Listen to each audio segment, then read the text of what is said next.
Welcome back to Stand Up Revolution. Martin, this is our last performer of the show. Dude, this is it. Coming up next. It's the last one. We saved him. He's amazing. Personal friend of ours. Love this guy. People say he's a comics comic. Comics comic. He's a people's comic. He's funny off stage, funny on stage. Hysterical. You're gonna love him. Yeah. Ladies and gentlemen, Joey Coco Diaz. Science. Show your love for Mr. Joey Coco Diaz!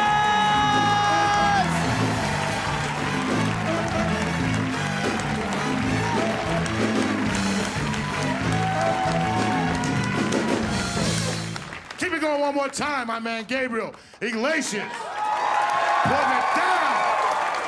Putting it down for the fucking chubby guys. With pride, with ganas and shit. Because they're always fucking with fat people on TV.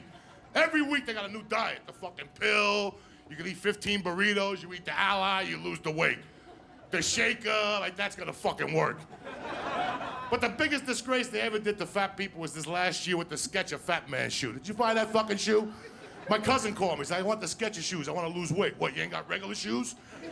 You can't lose weight, you can't walk to McDonald's with fucking sneakers? What's the problem here? Did you see these things? $80,000 fucking dollars. They got a little slant. The only thing those shoes help is if you suck dick and you got a bad neck, because you go back and forth.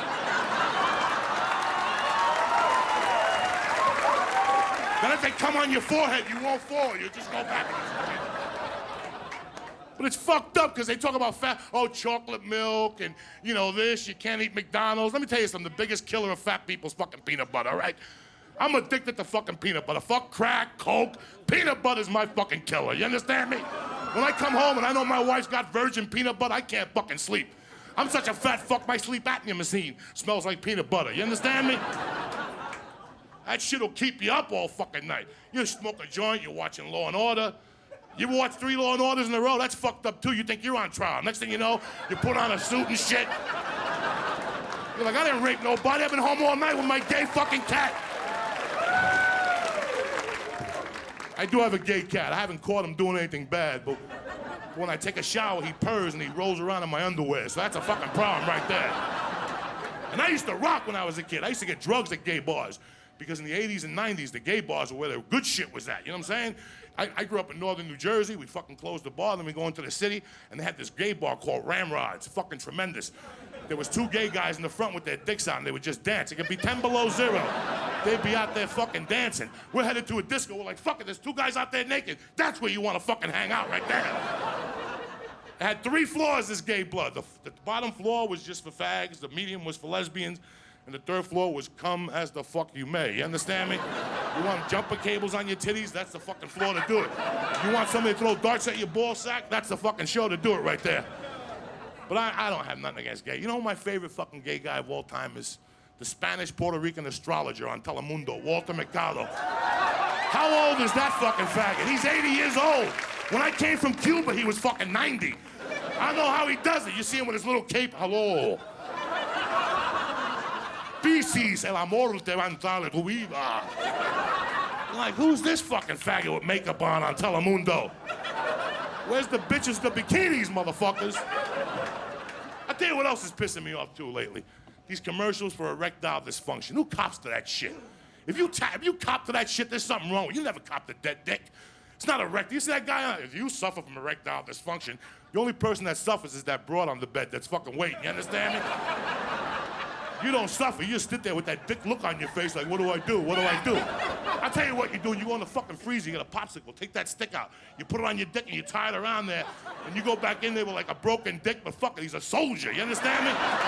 He just got back from Afghanistan. He's a little fucked up, but fuck it. It happens, man. And they were talking about, you know, our guys ain't good in bed. Let me tell you, I'm 40-something years old. I ain't fucking good in bed at all. 2 minutes, I'm fucking done. You understand me? A minute and a half, if it's a fucking good day, I'm done. But the thing that it's like you learn. You get better as you get older. Like first time I ate pussy, I'm 16, 17. You don't really eat pussy. You lick the knee. You lick the belly button, and you go out. I tore that shit up last night. You didn't do nothing. Then you meet a girl that's like 3 years older than you. You're like 23, and she's like 26. She sets you straight. She don't care about your feelings. You're in there fucking eating ass, and all of a sudden she's like, time out. Listen, you got a lot of heart, but you're doing it all wrong. You understand me? Then she picks up the noodle and she goes, you see that red dot right there? Lick that motherfucker till it blows up. You follow me? And you develop this taste for it. You're like, this is fucking meat. But then one day you lose your mind. You like flip over. I want to eat it from behind. And that's a complete different world, because from behind, a little pussy looks like the devil if he has like a goatee. You ever look at it from behind?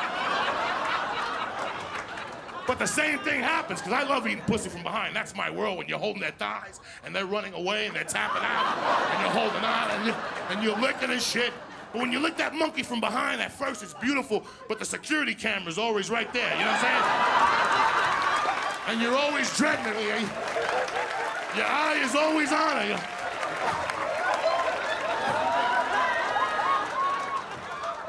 And then you get friskier and friskier. The more you date it, you start like whiffing it, like. And then one night you drink Jack Daniels, and that's the fucking juice right there. Look at Jack Daniels and said, fucking, don't operate heavy machinery and you will eat fucking ass. You understand me? Next thing you're like, ah! And then you do the pigeon when you pluck it with your nose. You ever do that? That's a move I invented in France in '84. You understand me? But the worst thing about eating ass is the next morning things change. Because all of a sudden they don't make eye contact. They walk around like Adrian, Rocky's wife. They don't want to look at you.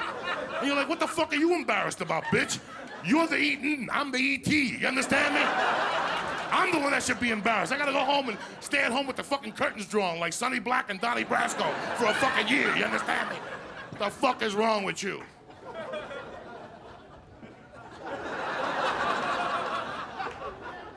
I know some of my topics are a little off, but I am Catholic, believe it or not.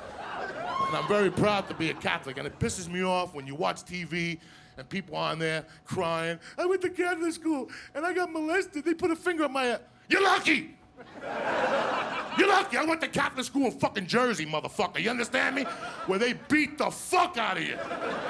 The nun looked like Tony Soprano and Snooki put together, this bitch.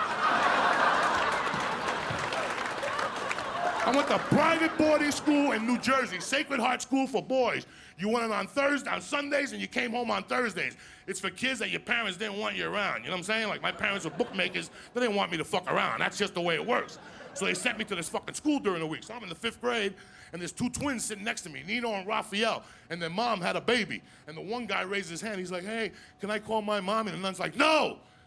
After the class or whatever. And then I'm sitting there like shocked. The other twin raises his hand. And he's like, I want to call my mommy. She's like, no, I told you after class. So now, you know, one twin starts crying, the other one starts fucking crying. It's tears in stereo. I'm sitting in the fucking middle there. And I'm like, hey, dog, last time I checked, Jesus don't pay for the fucking lights. Your parents do. Go call your mother. So the nun heard me, and she's like, hey, tough guy, all 3 of you get out and wait in the hall. When they tell you to wait in the hall, that means some shit's gonna fucking go down. Class ends, this bitch comes out, this little fucking nun comes out, 5'2", 280, with a little Eddie Munster jacket on and shit. And they turn their ring around. You ever see that shit? When nuns are married to Jesus, they have a wedding band. When they turn it around, the cross comes up. That's how they cut you. That's how they fucking cut you, you know what I'm saying? So she starts beating up on Nino first. Beating the fuck out of him, elbowing. De Niro kicks to the midsection, elbows and shit. He's crying. I'm next. I get the brother. Get in there, cocksucker. That's your brother. Stick up, bro. She's beating the fuck out of him. I'm sitting there like, oh shit, this is going down. This is some sleeper type shit. All of a sudden she grabs me, she starts fucking hitting me. I come from a Cuban household, you understand me? My mom beat the fuck out of me. I put my hands up. You know how moms, Spanish moms, they'll fuck you up when you put your hands up. I'm gonna die. God's gonna make your hand pop up in a casket. And all this dumb Latino shit they fucking tell you when you're a kid. So I put my hands up. This nun's like, you wanna put your hands up? Get in the fucking utility closet. That's where they had the books and the protractors. Remember the protractor? 6 fucking months, we never fucking did nothing else with it ever again. You understand me? 6 months with that fucking thing. Never again did you use it. Anyway, and I would have stabbed her in the neck, but I was only like a first communion type of Catholic yet. I hadn't made my confirmation yet. I wasn't a full fucking crazy Catholic yet, or I would have stabbed her right in the fucking neck. So she gets me to the utility closet, she starts pounding on me. I mean, guys fucking pounding on me. Punches, I could taste the blood in my mouth finally. And I just fucking snapped it. I don't know if I went for this bitch, I gotta take her down. You know, I'm 100 pounds with a crucifix in my fucking pocket, you know what I'm saying? This bitch is 280. If I go for her, I'm gonna have to kill her because she's gonna kill me. So I said, I'm gonna go for the veil. That's where they have their magic powers, you follow me? It's like a guy with a wig. You fucking go for the wig, he ain't gonna fight you. My head. So I fucking grab her by the fucking veil and I got this bitch. I'm like, stop fucking hitting me. And right away, I'm brilliant. It's 1975, and I got her in a Muay Thai clinch. That's how fucking bad my game was. UFC Unleashed wasn't even on, you know what I'm saying? And I'm choking this bitch the fuck out. And I went for a hip throw, like a judo throw, because I was a green belt in New York City with the brothers, Us. But she was 280. The spirit was willing, but the flesh was much too much. I'm trying to flip her up all my So I fucked this bitch, so I transitioned her into a headlock, right? And I'm choking this fucking bitch, and she's like, you're going to hell. And I'm like, so the fuck are you, bitch? So by this time, there's this guy, this is New Jersey, he's a teacher, and he used to beat you with a stick, but before that, he'd sick a fucking dog on you.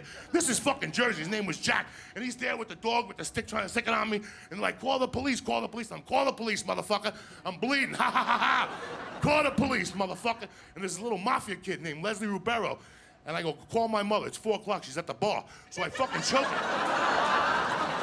I choke her, and I bring her to the fucking thing, and I get my mother on the phone, I'm like, mommy, una monja me dio, a fucking nun hit me if you don't watch Sesame Street. Una monja me dio.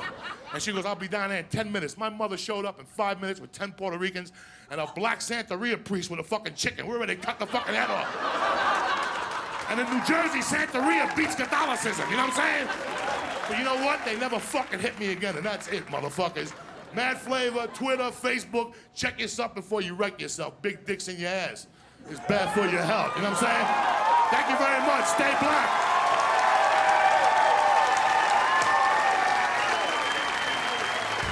Joey Coco Diaz, there's a reason why we had to save him for the special late night bonus edition. Absolutely. Does not translate Hell no, with the you can't have him on at 6, No. 7, 8. This is a late night guy. And he's a guy that says it like it is 24/7. He doesn't hold back. There's no censorship with this guy. Never. But, you know, he's one of those guys you just couldn't deny. The networks had their issues and their reservations about him, but I snuck him in. I got him in there. Got him to wear a suit and tie just in case people press charges.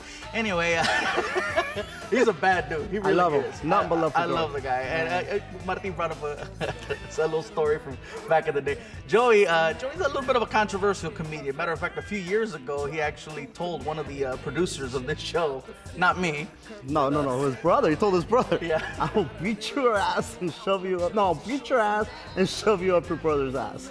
But he still made it on the show. He told that to one of the producers and still managed to find a way to get on the show. But that was years ago. No, that was years ago, a long time ago. No, he's changed. He wouldn't put him up his brother's ass anymore. Now he'd take a check and stop doing coke like a good guy. Nice. You can see that. It's late night. Come on, people understand. He wore a tie. He wore a tie. Come on, he's changed. You gotta let him on. He went on Weight Watchers. He lost weight. Dude, he looks good. Yeah, he looks amazing. Yeah. This was a long one. Yeah. This is a real long one. Anyways, hope you guys enjoyed the show. This is it. We're signing off. Maybe we'll get picked up. Maybe we won't. But it was a fun 6 episodes. 7 episodes. 7, bro. We did it. We got on TV. You didn't have to wear a tie. You showed your tattoos, and I'll show a stretch mark. What's up? Woohoo! Hell yeah, baby. Peace out. We'll see you next time. Stand Up Revolution World Tour coming soon.